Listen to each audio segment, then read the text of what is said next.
ayaan loo su'aasheeda kale aan ku weydiinaya waxay tahay inta badan waxaad weerar afka ah ku qaadaa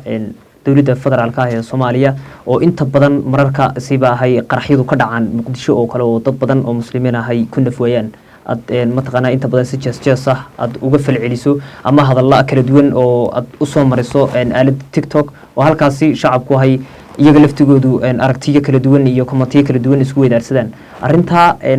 adi ma kula muuqataa inaad ku khaldan tahay ma ay carqabad ku tahay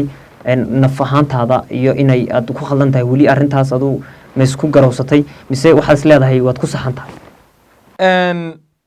inaan markasta baraha bulshada ka weeraro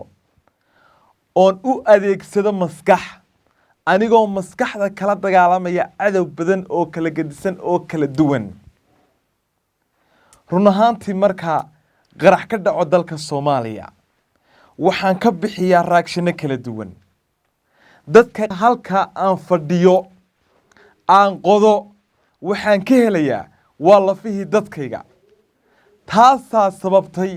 inaan reactionada ugu badan ee ku saabsan dalka Soomaaliya hadday noqoto eventiyada kala duwan